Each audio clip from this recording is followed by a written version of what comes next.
Now at 9, the first round of Student Government Association debates took place this afternoon, what both slates are calling for in the next term. Construction of the new amphitheater on campus is almost complete, what this new addition will bring to the university. President Joe Biden begins his State of the Union address, a look at his plans for the future. A local bookstore is starting a new chapter in Muncie, how they're preparing for the change. Looking at rain and windy conditions Wednesday night and into Thursday. I'll have the details coming up. Delaware County's only live television newscast from Ball State University's Unified Media Newsroom. You're watching NewsLink Indiana. Good evening and thanks for being with us. I'm Tara Konichny. And I'm Anna Drake. Election day for Ball State Student Government Association is a little less than 2 weeks away, and debates began earlier this evening. NewsLink Indiana's Grace Binkowski got the chance to speak with both slates on the ballot.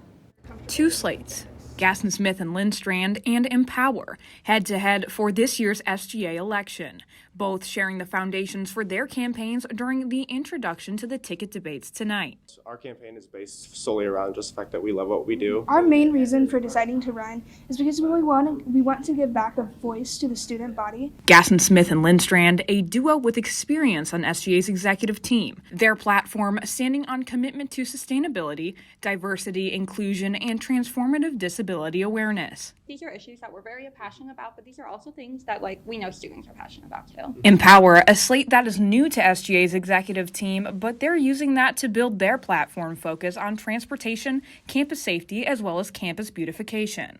We're just a new perspective, and we hope to get new ideas in SGA and in our campus. Stances both slates hope will benefit the students and the campus if elected. Polls will be open February 20th and February 21st. In Muncie, Grace Binkowski, NewsLink, Indiana. Though debates continue into next week, the presidential debate will be held February 14th, and the vice presidential debate will be held on February 15th. You can watch both here live on NewsLink Indiana. Ball State University will look a little different next semester. NewsLink Indiana's Emma Matlock spoke to the university about their plans. In a few months, students will see a new amphitheater on campus, one that Associate Vice President of Facilities Planning Management says is over 7 years in the making. So rewind, we created a campus master plan in 2015. A concept that got off the ground with the help of a donor. We posed this idea to Charlie Brown back in 2020, and he was gracious enough to provide money for design and then ultimately for construction, a little over $3.1 million. The goal of the space? The students. Very aware of the fact that these projects lead to student success. We are in the final stages, always dependent upon the weather in Muncie, Indiana, and so we'll start establishing the final look of the grade, and the grass will be planted, the grass seed will be planted sometime in April. No matter what the use is, the overall goal of the amphitheater stays the same. I go back to Charlie's emphasis, which was what can we do to enhance the student experience here at Ball State University? What can we do to provide a facility that will help in the community as well? In Muncie, Emma Matlock, NewsLink, Indiana. And today was just beautiful outside. It felt like spring, and I feel like we're getting a little taste of it. Yeah, I definitely saw a lot of people outside enjoying that day. Yeah. Lance, what can you tell us about this spring-like weather we're having? Well, the spring-like weather was, I thought, very pleasant today, and it will be lasting at least throughout early tomorrow. Now, looking at our current temperatures, we were at 59 degrees for our high today. We're now at 37 degrees in Muncie, 40 degrees in Indianapolis, and 34 degrees in Lafayette. Something else we'll be not really looking forward to, but keeping an eye on Wednesday night and into Thursday will be some very gusty winds. Now we're looking at 53 mile per hour potential, even up to 60 mile per hour wind gusts as we go throughout Wednesday night and into Saturday. And I'll have more on that coming up in my full weather segment. Thank you, Lance. A cold case murder in Indiana has been solved after nearly 5 decades, all thanks to advances in DNA. Indiana State Police have arrested 2 men for the murder of 17-year-old Laurel Jean Mitchell that occurred in 1975. Her death was listed as drowning, but the autopsy report showed she fought for her life. Over the years, multiple people had come forward saying Fred Bandy Jr. and John Wayne Lehman admitted to killing Mitchell, but nothing concrete linked them to the crime until their DNA was submitted to the Indiana State Police Laboratory Division and came back as a match to DNA found on Mitchell's clothing.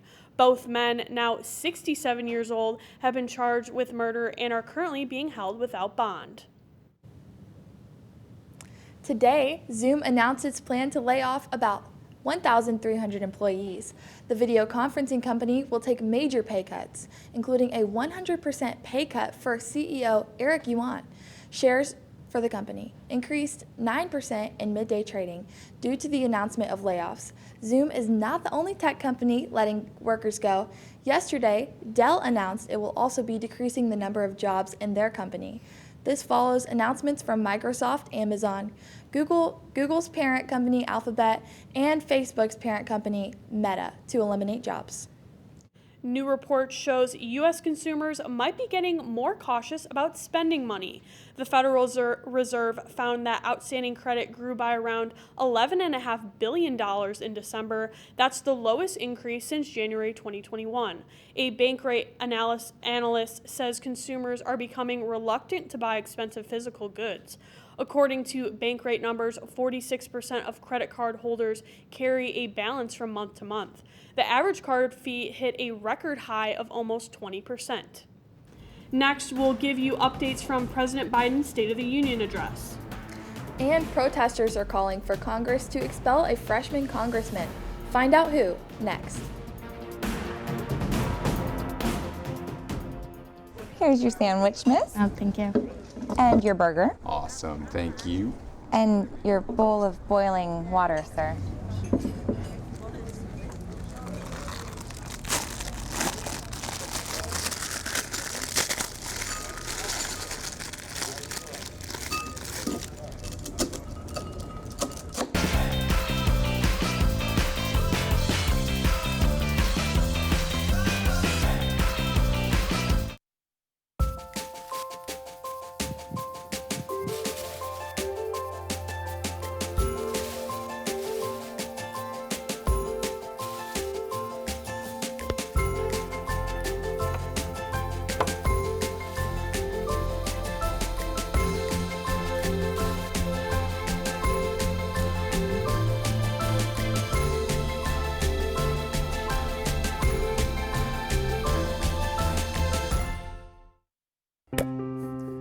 After retiring from the NFL, I've been able to spend a lot more time coaching my daughter's basketball teams. It's something I love to do. Through our games and our tournaments, we see all types of coaching, good and bad. And it begs the question, do we really know who's coaching our kids? Do they have the proper training and screening it would take for me to be comfortable with my daughters playing for that coach? Our Youth Basketball Association made the decision to use trusted coaches to screen and train all of our coaches. I'm a trusted coach. Are you? So if one cat has 4 kittens who reproduce every 6 months, how many cats will there be in 5 years? Who's got it? Is this... What is that? Seriously? Who threw that? Cats are terrible at math, but they sure do multiply. Please spay, neuter, and adopt. The solution is 10. Welcome back. President Joe Biden just began his first State of the Union address on Capitol Hill since Republicans took control of the House. His speech will focus on the economy, America after COVID-19, and national security. This as many Americans push for sweeping gun and policing reform. In attendance are Tyree Nichols' mother and Brandon Say, the man who disarmed a gunman during a Lunar New Year celebration in Los Angeles. Ahead of tonight's address, U.S. Capitol Police ramped up security, including the addition of a, quote, non-scalable fence around the Capitol grounds. All eyes are on the president as many are waiting to see if he announces his run for re-election in the 2024 presidential election. NewsLink Indiana will make sure to keep you updated on the latest. People from George Santos' district in the New York traveled to Washington today, calling for Congress to expel Santos. He is being accused of defrauding voters and lying about important aspects of his life, including his education and past jobs. They plan to deliver a petition to Republican leadership, a petition that has more than 1,500 signatures. The House Ethics Committee is reviewing complaints about freshman Congressman George Santos.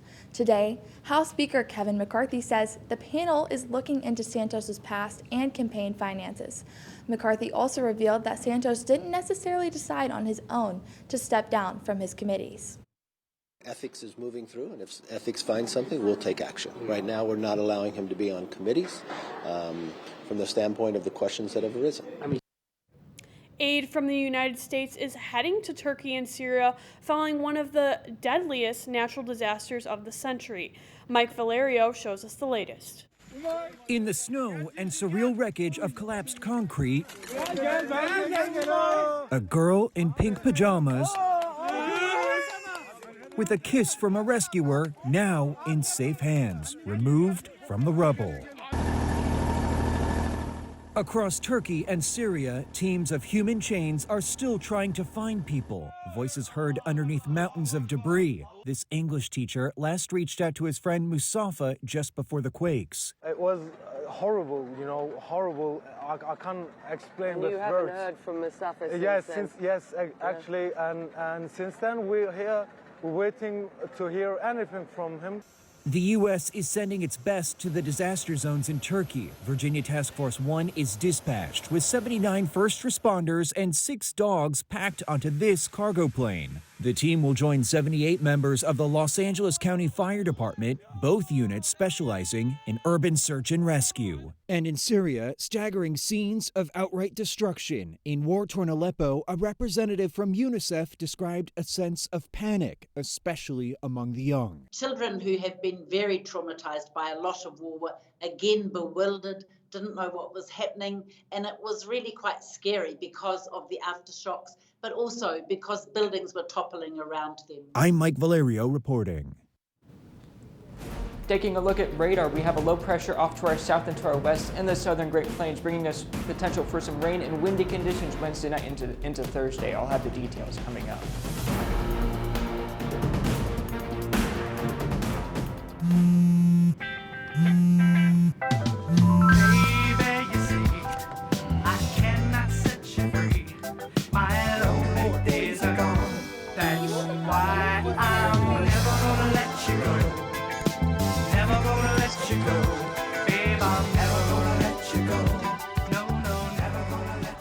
Here you go.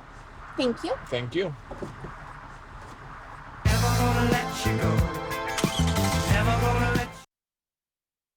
I think it's just vapor with flavor. It won't hurt my kid like cigarettes, right? Vaping is safer than smoking, isn't it? There's really not even that much nicotine in them, right? My kid? My kid knows it's dangerous. Get your head out of the cloud. Today, nearly 8,000 kids will start vaping, maybe even yours. Learn about the dangers at talkaboutvaping.org. Emotes say a lot, but they can't say it all. Think your guildmate is struggling? Try these dialogue options.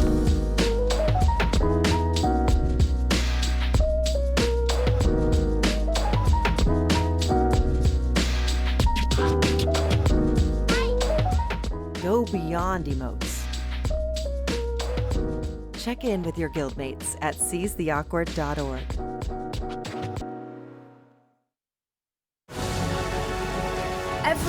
Every day, Millions of people are connecting and even though we're overcoming obstacles, watching each other's backs, and banding together. we should still make an effort We should still make an effort to get to know each other. on a deeper level. Father, Cosplayer, mentor. actor. It's time we take a step forward It's time we take a step forward come together, and discover how accepting our differences can make us stronger. Welcome back. The time is now 9:16 and you're taking a live look out at the Cooper Science Building. Today I saw a lot of people shedding those winter coats, feeling the spring weather. Yeah, just enjoying today. Yeah, it was beautiful. Lance, what can you tell us about upcoming weather this week? Yeah, all I had on today was really a really light jacket and some khaki shorts on. It was really nice weather outside, but These 50s won't be lasting for too much longer as we go throughout the week. Looking at our current temperatures, we're at 37 degrees in Muncie, 40 degrees in Indianapolis. Taking a look out west, and 37 degrees in Champaign. Now we have a high wind watch that has actually been issued and was issued earlier on today. This is in effect from 7 a.m. to 7 p.m. Thursday. This highlights sustained winds of 20 to 30 miles per hour. We could see even some gusts up to 60 miles per hour as well. Could also see some isolated power outages as well. It could bring some pretty potential threats across the area, so be weather aware, be a part of the weather ready nation, and we'll definitely want to get through this together. Now, taking a look at radar, we're actually pretty quiet right now. That cold front that moved through earlier that brought some of that rain that we had earlier brought some of those clouds with it, so we're partly cloudy right now, and that's actually going to be the case as we go throughout the night tonight.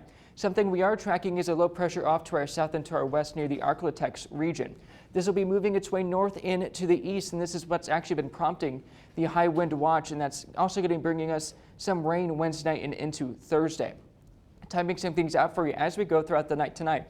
Cloud cover is really just going to be variable as we go throughout the night, really partly cloudy skies. That's also going to help us drop in our temperatures. We'll see lows in the upper 20s to about 29 degrees in Muncie. Really nice and calm winds out of the north at 5 to 10 miles per hour. Now, enjoy that because the winds are really going to pick up as we go throughout later Wednesday.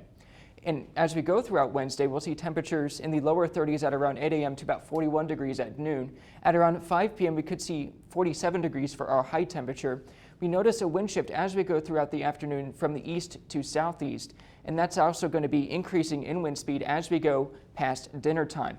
Now we start to see rain enter our NewsLink, Indiana area at around 6, and it really continue throughout our area as we go throughout the entire night Wednesday and continuing through Thursday as well. You can see continuing to see those showers even when we enter mid-Thursday morning.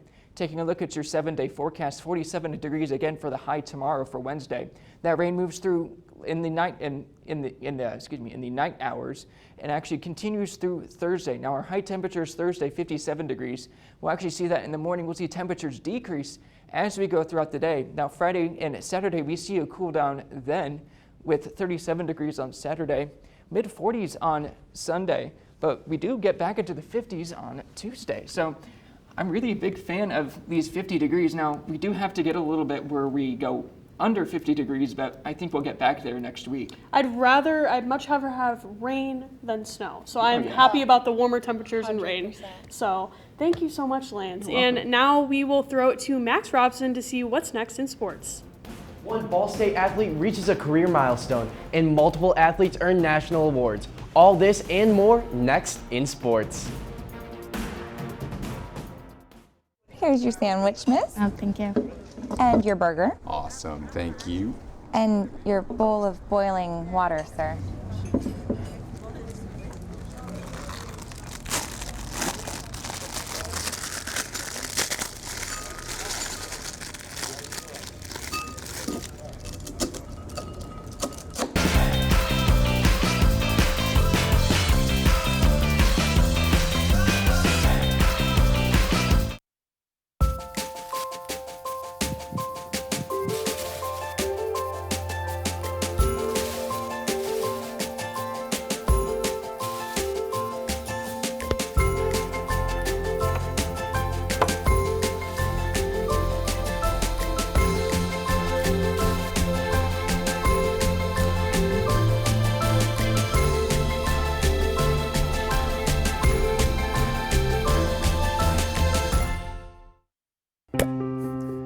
After retiring from the NFL, I've been able to spend a lot more time coaching my daughter's basketball teams. It's something I love to do.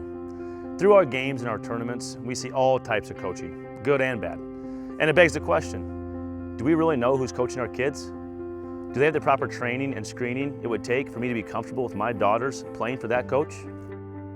Our Youth Basketball Association made the decision to use trusted coaches to screen and train all of our coaches. I'm a trusted coach. Are you? So if one cat has 4 kittens who reproduce every 6 months, how many cats will there be in 5 years? Who's got it? Is this... What is that? Seriously. Who threw that? Cats are terrible at math, but they sure do multiply.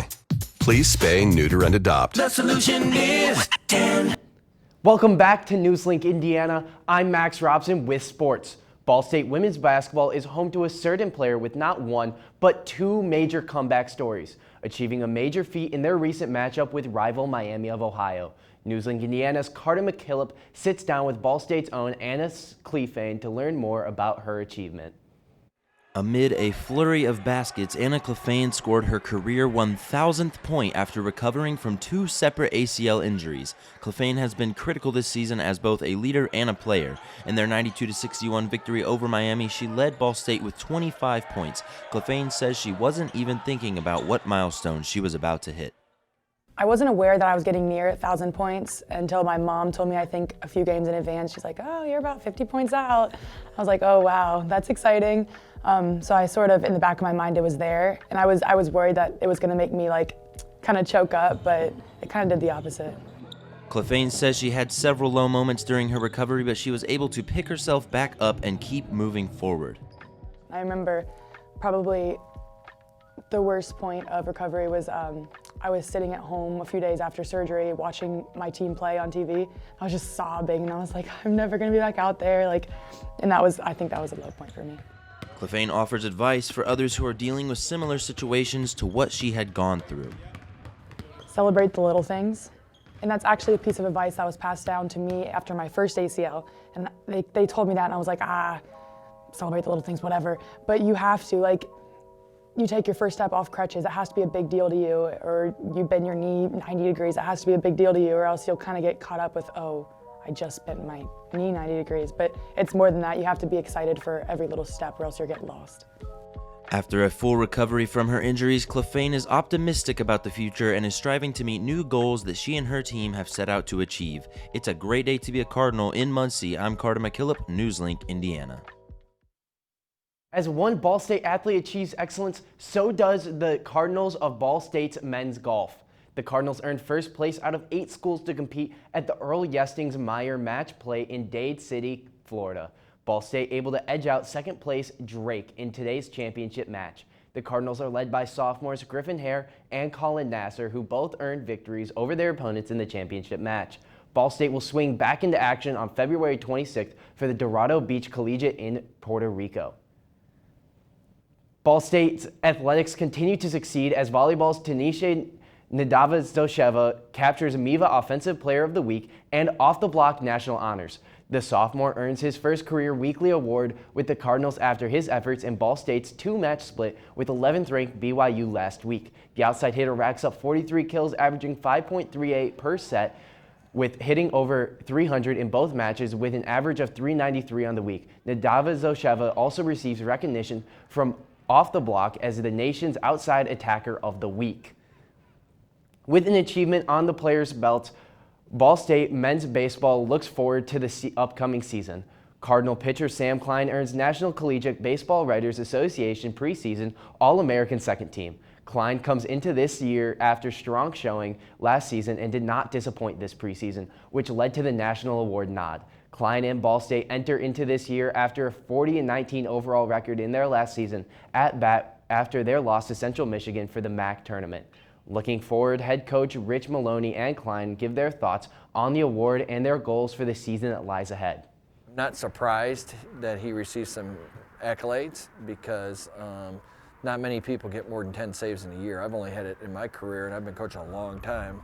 We want to make it to an NCAA regional. That's the number one goal. Hopefully make it past that, but that's the first step. Cardinals men's baseball will take the mound for the first time on Friday, February 17th at 3 p.m. in Charlotte.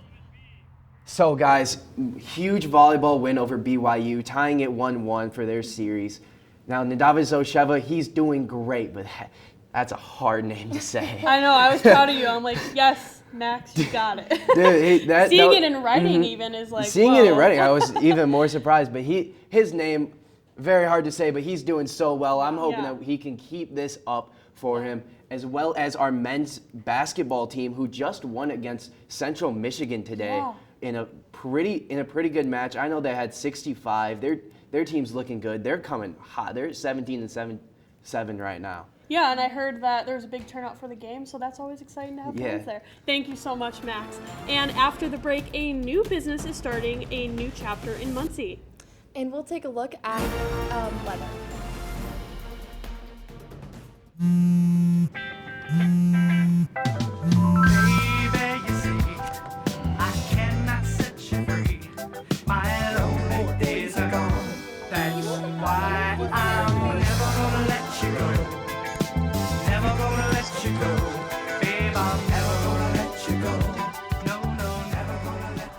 Here you go. Thank you. Thank you.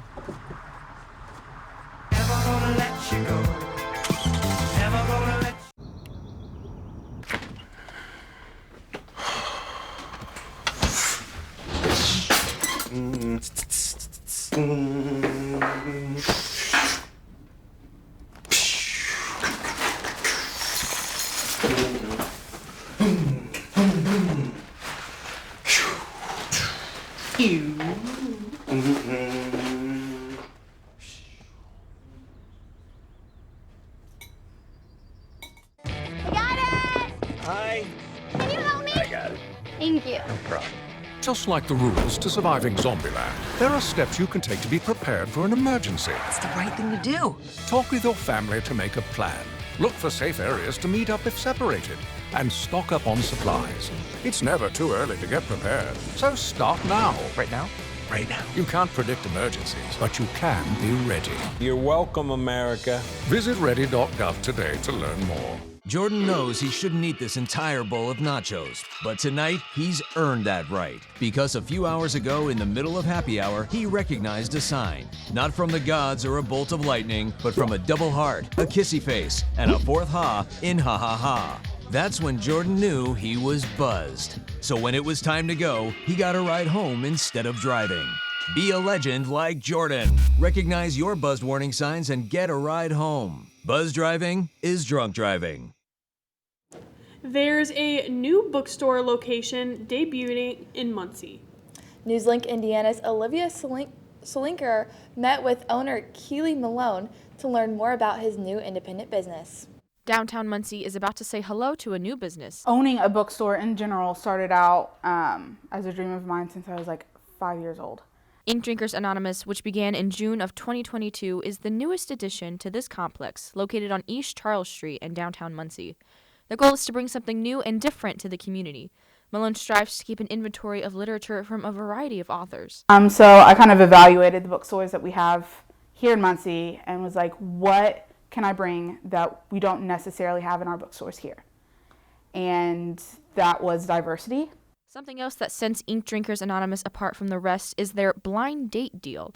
Customers can order a book based on genre, giving them the opportunity to be surprised by a new piece of literature. It takes the complication, I guess, out of, looking for a book. You get, minimal details, and if it piques your interest, then grab it. Malone has been working hard to remodel and prepare for the grand opening of her shop. The support she has seen so far has been overwhelming. So far, they have been very open and very helpful in not only supporting me, but getting the word out about the bookstore and getting involved in, helping to get everything together. The rest of the complex is prepared to embrace her. Well, I love books, so I imagine I'll be spending a lot of time over in the bookstore. Malone is working towards more representation and unity in literature, and she's confident that Ink Drinkers Anonymous is bound to be the newest hotspot for all things books. In Muncie, Olivia Slonaker, NewsLink, Indiana. The grand opening is March 17th. You can get updates on the Ink Drinkers Anonymous Facebook page. And weather outside today was feeling so warm and cozy. Lance, what do you have for us in the last update? Well, 57 degrees, our highest temperature on the 7-day. It'll be on Thursday, but it's really going to be in the morning, so that's really going to be the closest temperature that we'll have to spring. Thank you so much, Lance. That's all tonight for NewsLink Indiana. Be sure to join us again tomorrow night at 9, streaming live on the NewsLink Indiana Facebook page. And for news anytime, anywhere, go to ballstatedaily.com. Have a great night.